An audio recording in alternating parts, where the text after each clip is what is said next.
Sebelum itu, kepada sesiapa yang belum lagi subscribe channel saya, anda boleh berbuat demikian dengan menekan button subscribe di bawah ini. Dan jangan lupa untuk tekan loceng, notifikasi dan dapatkan update daripada saya. Assalamualaikum warahmatullahi wabarakatuh. Okey, berjumpa lagi kita pada kelas hari ini.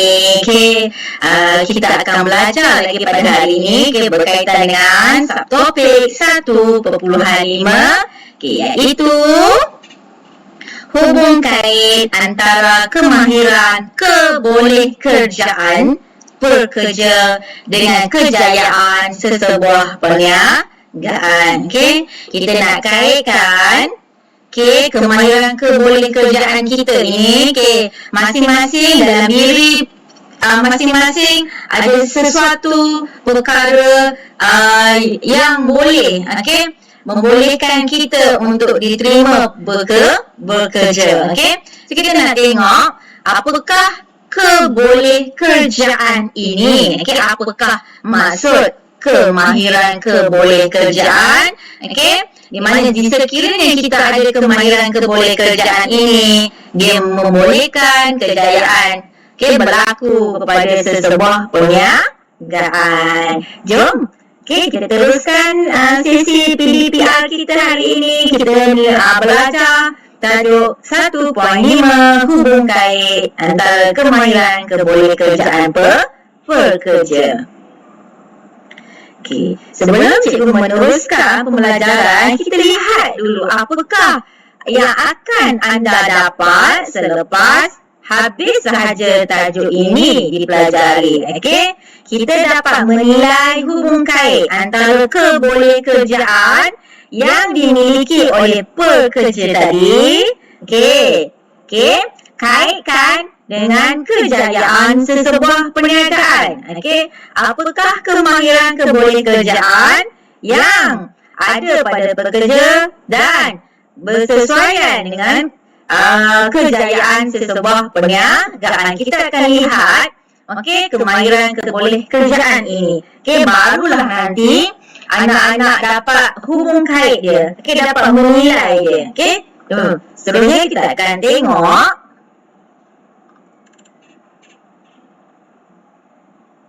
apa kita nak belajar ya hari ni. Okey, jom kita lihat dulu apa kita nak belajar. Kita nak tengok dulu definisi kebolehkerjaan. Apa dia definisi kebolehkerjaan?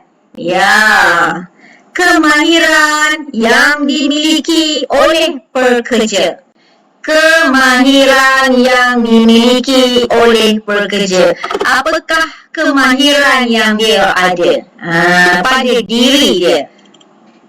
Okey, bila dia ada kemahiran tadi atau kebolehkerjaan tadi, satu advantage kepada diri dia sendiri, di mana majikan tadi akan berminat kepada dirinya dan akan menawarkan pekerjaan kepada calon tadi. Okey, katakan calon tadi ada kemahiran yang sangat hebat pada diri dia. Okey, dia boleh buat macam-macam. Maka bila dia pergi interview kan, dia boleh bercakap, boleh selesaikan masalah. Okey, maka di situ persepsi pertama majikan tengok, wow, bagus calon ni. So majikan terus berminat untuk mengambil dia bekerja. Ni orang kata hubung kait tadi. Apakah kemahiran yang ada pada diri kita yang membolehkan majikan mengambil pekerja itu? Bila pekerja mengambil majikan mengambil pekerja itu, maka perniagaan dia tadi lagi baik.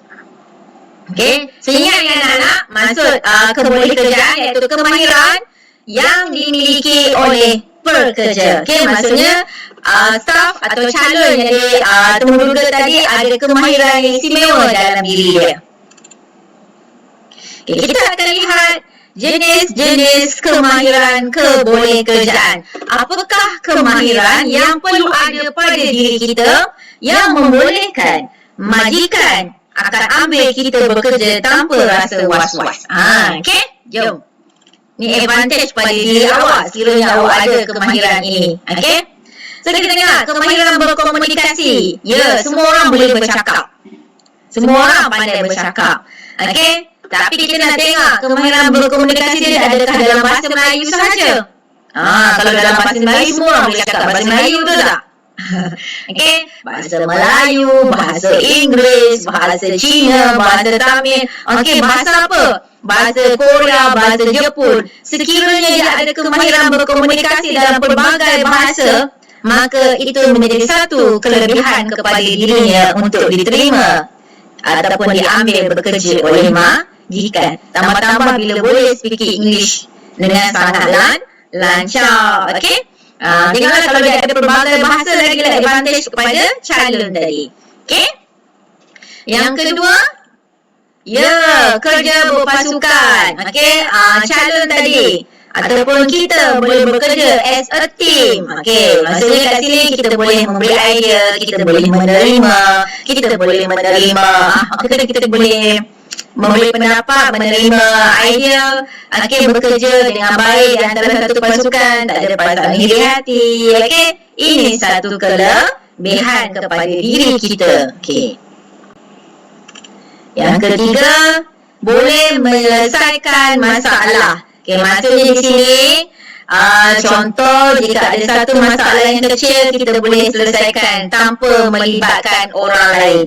Okey, tanpa melibatkan bos kita untuk selesaikan. Maksudnya kita boleh selesaikan masalah itu dengan sendiri.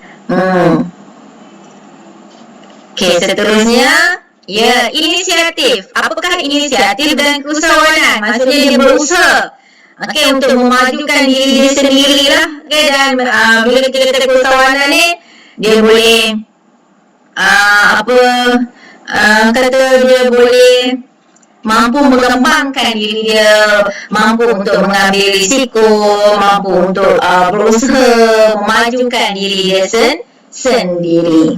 Okey, yang kelima, kemahiran yang kelima, ya, dia boleh buat perancangan dan membuat pengurusan diri dengan baik. Okey, tak adalah kita nak bagi jadual kat dia.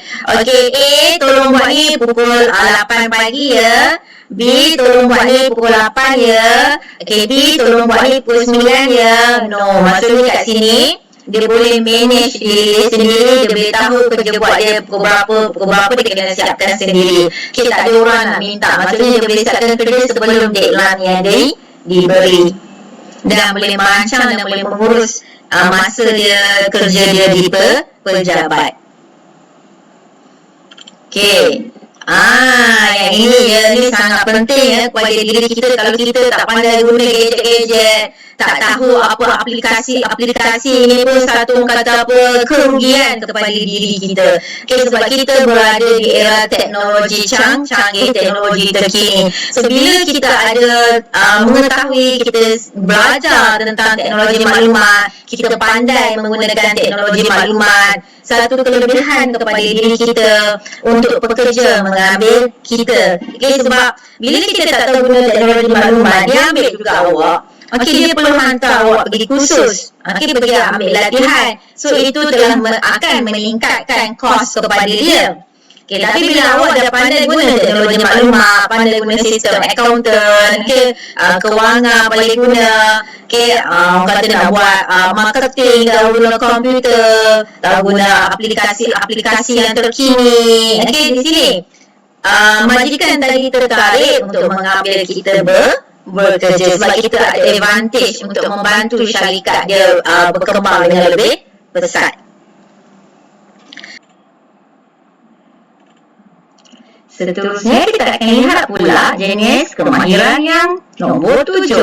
Okey, iaitu keupayaan pembelajaran, di mana di sini kita berusaha, kita mampu untuk belajar di luar waktu kita nak belajar, kita nak memajukan diri kita. So kita pergi ambil latihan sendiri, pergi kursus sendiri supaya kita dapat meningkatkan skill diri kita, dapat meningkatkan pengetahuan kita. So di sini 7 ini adalah maksudnya kita akan ada kelebihan kepada diri kita.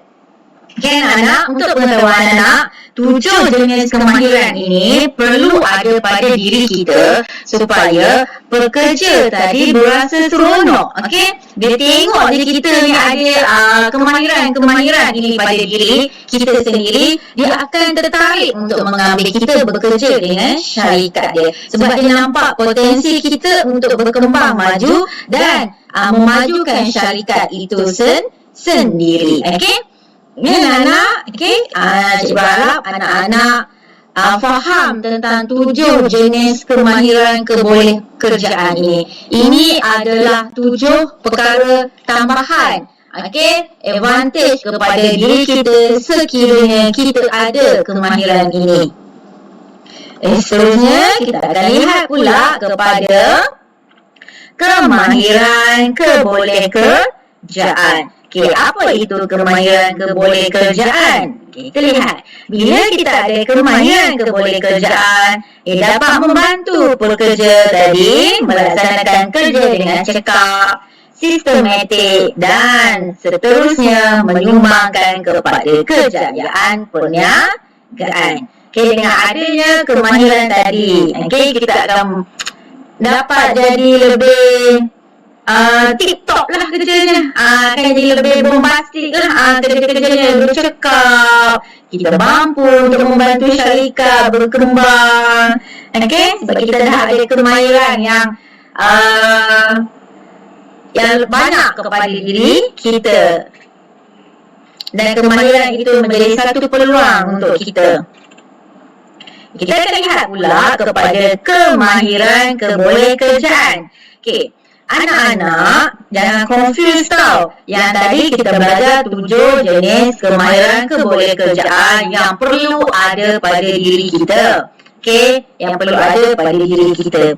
Yang ini, 5 ni yang perlu majikan tengok, majikan lihat sebelum dia mengambil kita bekerja. Apakah kelayakan dia kat situ, okey? 5 perkara ini, kemahiran ini perlu dilihat oleh pihak majikan untuk mengambil kita bekerja.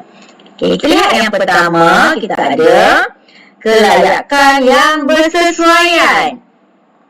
Apa kelayakan yang sesuaikan majikan ambil pekerja? Okay, yang kedua, pengalaman. Berpengalaman. Yang ketiga, kita berpengetahuan tentang produk dan perkhidmatan. Keempat, berpengalaman dalam industri tertentu. Kelima, keberkesanan mencapai sasaran individu dan pasukan atau jabatan. Okay, ini adalah 5 kemahiran keboleh kerjaan. Untuk mengetahui dengan lebih lanjut, kita lihat satu persatu apakah yang dikatakan tentang kelayakan yang bersesuaian. Okay, kelayakan yang bersesuaian di sini ialah pihak majikan akan mengambil pekerja berdasarkan kelayakan mengikut keperluan perniagaan. Okey, majikan akan mengambil kita berdasarkan kelayakan. Okey, sebab tu dia majikan kena tentukan dulu apakah jawatan yang diperlukan, apakah kelayakan untuk memenuhi jawatan tadi, kemudian buat temu duga. Okey, seterusnya, selain buat temu duga tadi, okey, majikan juga boleh mengadakan ujian. Okey, ujian untuk menilai personaliti dan kebolehan calon tadi. Okey, bukan sekadar temu duga, tapi ada juga pelbagai jenis ujian. Ini bergantung kepada kerja apa yang kita nak minta. Okey, seterusnya, okey, contoh. Okey, accountant perlu memiliki sekurang-kurangnya kelayakan akademik dalam bidang perakaunan dan juga kelayakan profesional dalam bidang badan perakaunan bertauliah. Okay, maksudnya kat sini kalau nak jadi accountant hebat, okay, of course kita mesti ada kata beli ijazah atau diploma dalam bidang accountant. Okey. Kemudian kita dah ada CJ profesional daripada Badan Perekonomian Bertauliah. Maka di sini kalau awak pergi interview untuk mengisi jawatan accountant, majikan akan ambil awak sebab awak dah memenuhi kelayakan dia. Okey. Tu belum tengok lagi pengalaman, kepakaran, kemahiran dia. Okey. Begitu juga kalau kita tengok dekat sini gambar kedua, designer. Okey. Graphic designer. Okey. Kita kat situ kalau nak pergi bekerja, apakah kelayakan dia? Orang yang pandai design, orang yang ada kelayakan akademik, designer di UiTM. Okey. Kemudian ada pengalaman designer. Okey. Maka di situ majikan akan lebih mudah untuk mengambil kita bekerja dengan dia sebab dah ada kelayakan yang sesuai dengan jawatan yang diperlukan dalam perniagaan tadi. Okey. Ingat, 5 ini adalah pihak majikan perlu lihat untuk mengambil calon untuk bekerja di syarikat dia. Seterusnya, yang kedua kita akan tengok berpengalaman. Kenapa berpengalaman? Kenapa majikan perlu tengok pengalaman seseorang? Dengan adanya berpengalaman ini, kelebihan kepada pekerja itu sebab pengalaman, lagi lama pengalaman dia, lagi banyak pengalaman dia, lagi mudah untuk dia diterima bekerja. Tapi lagi banyak pengalaman dia, majikan perlu sediakan sistem penggajian tadi. Lagi tinggi, lagi banyak pengalaman, lagi tinggi dia punya gaji. Yang dari aspek pengelolaan, lagi tinggi, lagi banyak pengalaman, lagi tinggi gaji yang akan diminta oleh orang yang kita yang dapat jawatan tadi lah yang nak bekerja. Seterusnya, majikan juga boleh memberi keutamaan calon yang berpengalaman dalam pelbagai bidang industri kerana dapat menjimatkan masa dan kos latihan kerja. Yang ini dia suka ambil orang yang berpengalaman sebab dapat jimatkan kos. Tak perlu hantar orang pergi latihan, tak perlu hantar pergi kursus. Dah dapat jimatkan kos sebab pekerja tadi dah mahir sebab pengalaman dia banyak. Terusnya, contoh. Usahawan restoran dia akan mengambil chef yang pernah bekerja dekat hotel, pernah bekerja di restoran hebat-hebat kerana pengalaman dia dalam bidang masakan. Dia dah terlatih, dah berkebolehan, dah kreatif. Maka situ bila dia ambil pekerja yang berpengalaman tadi, kata reputasi restoran dia tadi akan lagi cepat berkembang, cepat imej dia cepat naik. Sebab chef yang terkemuka bekerja dengan dia. Chef yang pernah bekerja di luar negara. So di situ bila ada orang berpengalaman, kos dapat dikurangkan. Yang ketiga, kita akan lihat pula kepada berpengetahuan tentang produk dan perkhidmatan. Bila kita nak bekerja, kita kena tahulah apa produk yang kita nak jual, apa perkhidmatan yang kita nak jual kepada orang. Barulah orang tu yakin dan majikan pun seronok nak ambil kita bekerja. Sebab kita dah tahu tentang produk dan perkhidmatan perniagaan tadi. Jadi kita akan lihat pekerja yang ada knowledge, knowledge tentang produk tadi satu kelebihan kepada majikan. Nombor 2, dapat memasarkan perkhidmatan kepada pengguna melalui media sosial dengan lebih berkesan, dengan lebih baik, seiring dengan dunia teknologi sekarang. Yang ketiga, bila pegawai bank, kita nak ambil pegawai bank ni mesti tahu tentang produk perbankan yang terkini dan perkhidmatan yang ditawarkan supaya dapat memberi nilai tambah kepada pelanggan. Maksudnya tadi, katakan pelanggan tadi dah ada credit card ataupun dah ada debit card. Okay, selain itu kita juga boleh offerkan pelanggan kita dengan perkhidmatan lain, contohnya pinjaman ke, okay, contohnya insurans ke, insurans daripada bank. Baru kita dapat menambah nilai kepada pelanggan tadi. Selain dia ada debit card atau credit card, perkhidmatan lain juga dapat ditawarkan kepada pelanggan sedia ada. Tetapi kita sebagai pegawai bank mestilah tahu dulu tentang produk-produk bank yang tempat kita bekerja tadi. Ada pinjaman rumah, apakah kaitan pinjaman rumah?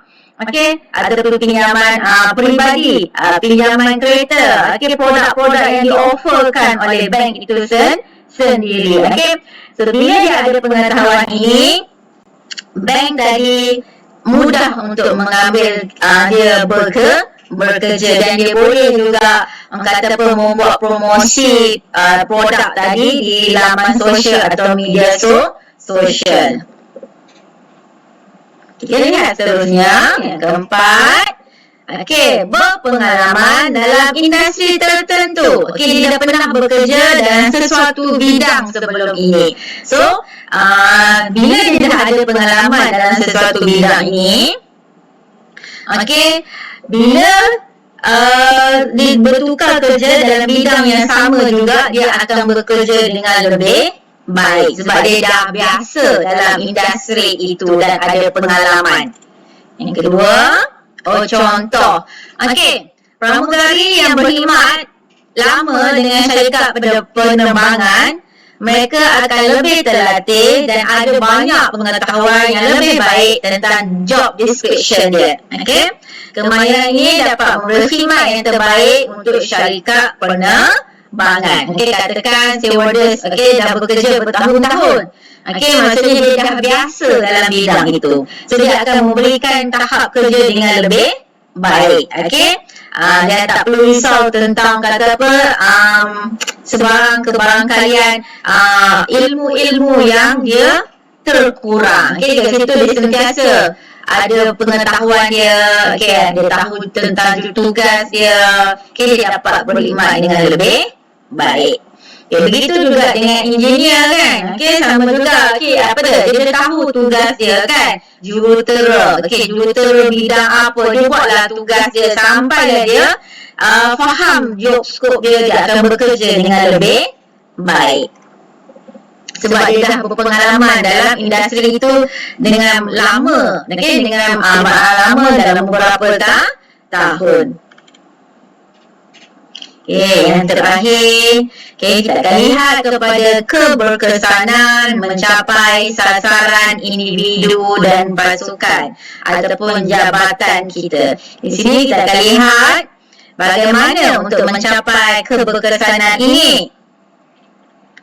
Seseorang yang mempunyai pengalaman dan berpotensi boleh menyumbang kepada pencapaian sasaran. Okey, bila kita dah ada pengalaman, kita punya potensial kita dah jadi tinggi. So, kita dapat capai target kita untuk membantu pasukan kita. Kita punya KPI tadi, okey? Bekerja apa pun kena ingatlah, okey, peranan tadi, okey, KPI kita. Okey, dengan itu, bila ada KPI kita, komitmen dan daya usaha kerja yang positif akan membentuk kesepakatan yang harmoni di antara kita bekerja dengan rakan-rakan kerja kita, okey, untuk mencapai KPI yang telah ditetapkan. Okey, katakanlah kita tengok contoh atas ni, ini adalah engineer marine. Okay, bila kita kata jurutera marine, banyak perkara yang berkaitan dengan laut, okey, kapal-kapal. Okey, untuk mencapai sasaran pasukan atau jabatan, perkara yang berkaitan dengan kapal ini perlulah disiapkan mengikut jangka masa yang telah ditetapkan. Okey, tak boleh delay, tak boleh lewat buat kerja. So di sini dengan adanya pengalaman masing-masing tadi, dengan adanya komitmen di antara mereka ini, dengan bekerja dalam keadaan yang satu pasukan yang baik, dan ada KPI tadi yang perlu disiapkan sebelum jangka masa itu, maka mereka akan bekerja dalam suasana yang baik, untuk mencapai sasaran yang telah ditetapkan oleh syarikat. Begitu juga dengan kontraktor-kontraktor, ataupun pegawai-pegawai ini, setiap tapak pembinaan bahan-bahan ataupun bangunan-bangunan yang dibina, dia ada KPI dia. Mereka perlu bekerja dalam satu tim untuk memastikan kerja tadi dapat diselesaikan sebelum masanya, atau pada masa yang telah ditetapkan. Mereka ini adalah orang yang berpengalaman, dengan komitmen mereka, usaha kerja yang positif, dan mereka bersepakat di antara rakan-rakan yang lain, yang pastinya KPI syarikat tadi akan dapat dicapai oleh syarikat tadi. Dengan ini, individu tadi ataupun pasukan tadi perlulah bergerak dalam satu pasukan. Cikgu harap anak-anak cikgu dapat bezakan antara dua jenis kemahiran tadi. Yang pertama, kemahiran kebolehkerjaan yang perlu ada pada diri kita sendiri tadi ada 7. Itu advantage kepada diri kita.